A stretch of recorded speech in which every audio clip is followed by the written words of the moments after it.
अदिति चौहान। जी ma'am आपका parcel. भैया नहीं चाहिए प्लीज। मैम अगर आपको नहीं चाहिए तो आपने जहाँ से ऑर्डर किया है वहाँ से आप रिटर्न रिक्वेस्ट डाल दीजिए, वापस हो जाएगा, पर यहाँ तो आपको लेना पड़ेगा। ठीक है दीजिए। मैम हाँ एक गिलास पानी मिलेगा? भैया आप कहीं और पी लो पानी प्लीज। मैम बहुत ज़ोरों की प्यास लगी है।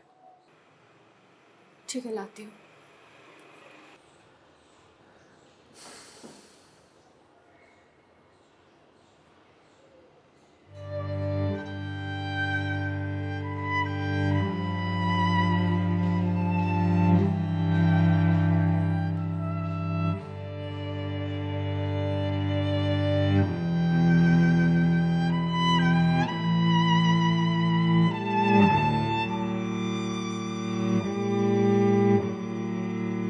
लीजिए लीजिए भैया, देख क्या रहे हैं?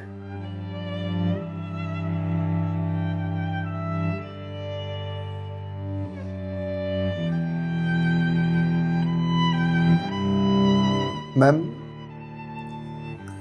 आपको कोई दिक्कत है? मतलब आप किसी परेशानी में हैं? भैया पानी पीकर ग्लास दीजिए आप। मैम छोटा मुंह बड़ी बात कह रहा हूँ, पर अगर आप किसी परेशानी में हैं तो आप मुझे बता सकती हैं। भैया आप पानी पीजिए, ज्यादा समाज से भी मत बनिए। मैम दुख बांटने से कम होता है। अच्छा, और आपको किसने कहा कि मैं दुखी हूँ? मैम अगर आप दुखी नहीं हैं तो फिर वो फंदा क्यों लगा रखा है?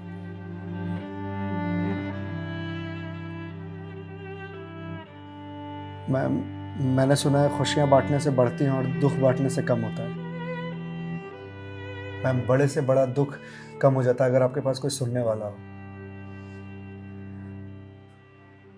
मैम प्लीज़ मैम रोइए मत मैम देखिए, ये तो मुझे नहीं पता कि आपको क्या परेशानी है, पर अगर आप मुझे बताएंगे तो शायद मैं कोई सॉल्यूशन निकाल पाऊँ। नहीं, कोई मेरे लिए कुछ नहीं कर सकता। मेरे पास अब मरने के अलावा कोई ऑप्शन नहीं है। मैम ऑप्शन तो ढूंढने से मिलता है ना। आप एक बार मुझे बताइए ना, शायद मैं कोई जीने का ऑप्शन ढूंढ पाऊँ आपके लिए। क्यों बताऊं तुम्हें? क्या कर लोगे तुम? मैंने बोला ना, मेरी हेल्प कोई नहीं कर सकता है।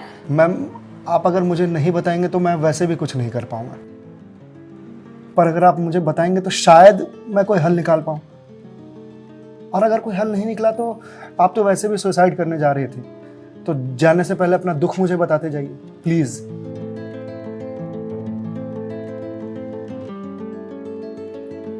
Please ma'am.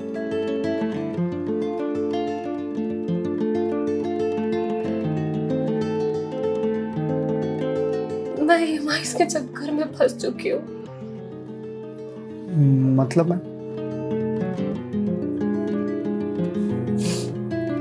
कुछ साल पहले एक कोर्स के लिए मैंने लोन लिया था, फिर उसके कुछ वक्त के बाद एक और लोन, और ये लोन का सिलसिला यूं ही चलता गया। इस महंगाई के जमाने में पैसे की जरूरत तो हर किसी को पड़ती है, मुझे भी थी। मैंने प्राइवेट कंपनीज से भी लोन लिए, ज्यादा ब्याज पर, और अब मैं उन्हें चुका नहीं पा रही हूँ।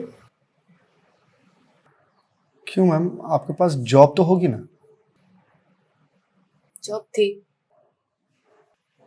पर मैं जिस कंपनी में जॉब करती थी उस कंपनी ने मुझे ये कहकर टर्मिनेट कर दिया कि फाइनेंशियल लॉस के कारण वो मुझे और मुझ जैसे कुछ एम्प्लॉयज को सैलरी नहीं दे सकते।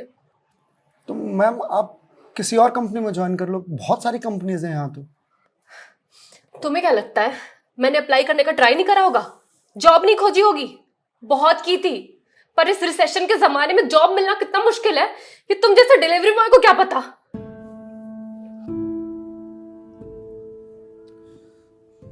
आई एम सॉरी मैम, शायद आप सही कह रही हैं, मुझे इस बारे में कोई जानकारी नहीं। जॉब जाने के बाद मेरे से चीजें हैंडल नहीं हो रही हैं। बैंक से रोज कॉल्स आते हैं ईएमआईज भरने के लिए, और प्राइवेट कंपनी वाले फोन कर कर के धमकियां दे रहे हैं। मैं इस लोन के जंजाल में फंसती चली जा रही हूँ, और अब मेरे पास सुसाइड के अलावा कोई और ऑप्शन नहीं है। मैम ऑप्शन क्यों नहीं है? आप ये बात अपने घर में बता सकती हैं, अपने पापा को बता सकती हैं। नहीं, मैं ये बात अपने पापा को नहीं बता सकती। क्यों मैम? मेरे पापा रिटायर हो चुके हैं, उनके ऊपर पहले से घर की बहुत रिस्पॉन्सिबिलिटीज है। वो मेरी शादी के लिए पैसे भी जोड़ रहे हैं। मैं उनसे किस मुंह से पैसे मांगू? मुझे पढ़ाने के लिए, बाहर भेजने के लिए उन्होंने ना जाने रिश्तेदारों से कितने ताने सुने होंगे। और अब जब मैं उन्हें ये जाकर बोलूंगी तो लोग क्या कहेंगे? मैम पैसे आपको अपने पापा से मांगने हैं या लोगों से? पापा से लेने हैं। तो फिर अब लोगों का क्या है? लोगों का तो काम है कहना, वो तो कहते रहेंगे। पर मैं किस मुंह से जाके अपने पापा को ये बोलूं? किस मुंह से मांगू पैसे उनसे? जिस उम्र में मुझे उनका बोझ उतारना चाहिए, सहारा बनना चाहिए, उस उम्र में मैं उन पे ही बोझ बनूं?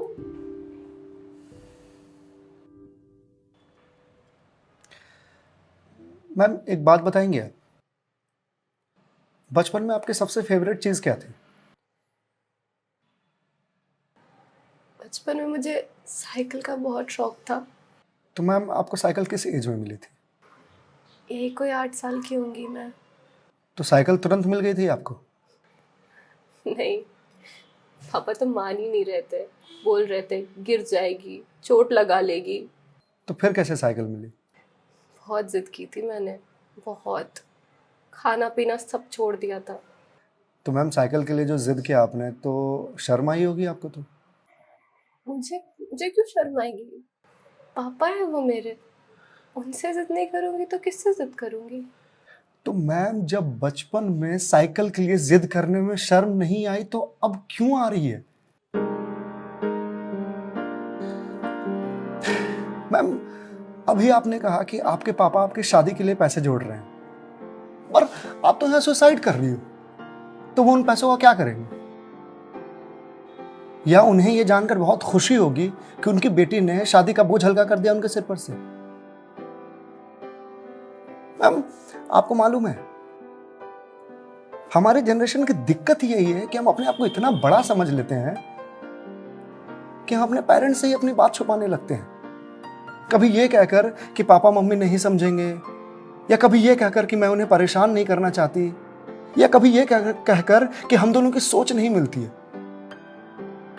एक बार आप अपनी दिक्कत अगर अपने पेरेंट्स से शेयर कीजिएगा ना, तो आपको जीवन में फिर कभी सुसाइड करने की जरूरत नहीं पड़ेगी, या मेरे जैसे किसी अनजान से अपनी बात शेयर करने की जरूरत नहीं पड़ेगी।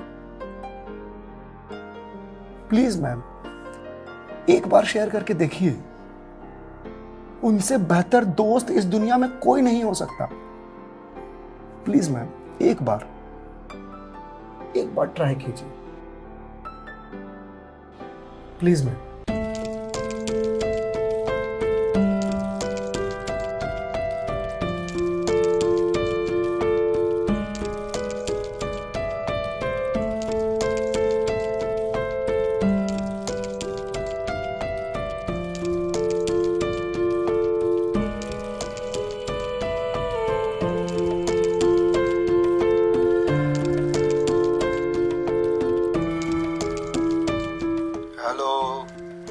हेलो पापा।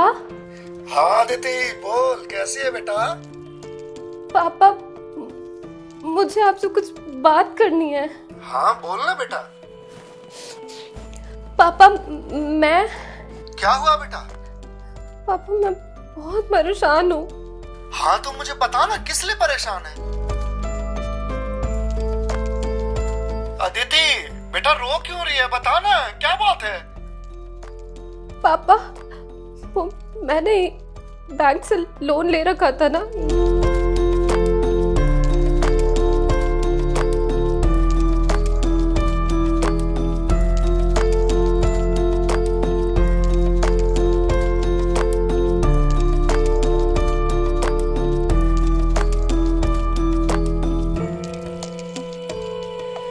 देख बेटा, जो हो गया सो हो गया, तू चिंता मत कर, मैं हूं ना, अभी तेरा बाप जिंदा है, मैं काम करता हूँ, मैं कल ही तेरे पास आता हूँ, तो बिल्कुल भी चिंता मत कर। हाँ पापा, आप प्लीज आ जाइए।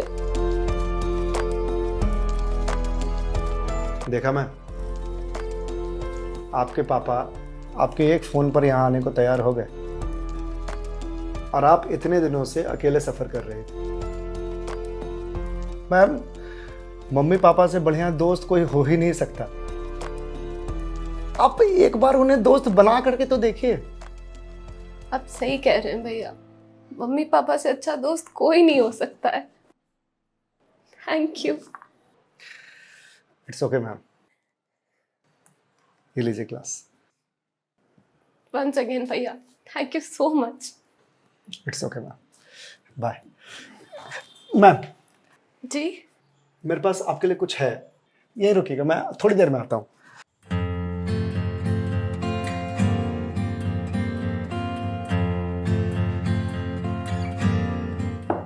मैम। जी भैया।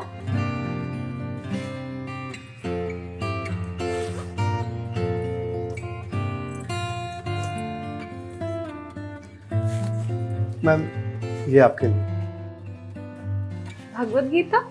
जी मैम। मैम, 2020 का साल मेरे लिए बहुत बुरा था। कोरोना में मेरी जॉब चली गई। पहले के कुछ महीने जो थे वो तो सेविंग्स से निकल गए, लेकिन उसके बाद के कुछ महीने बहुत ज़्यादा टफ था। मेरे ऊपर भी आपके ही तरह बहुत सारे EMIs थे जो मैं पे नहीं कर पा रहा था, जिस वजह से मैं बहुत परेशान था और सुसाइड करने की सोचने लगा था।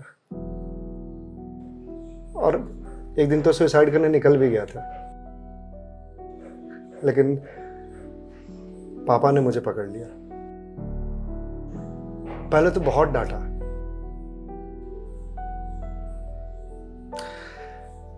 फिर उसके बाद सीने से लगा करके कहा कि तू चिंता क्यों करता है, मैं हूं ना।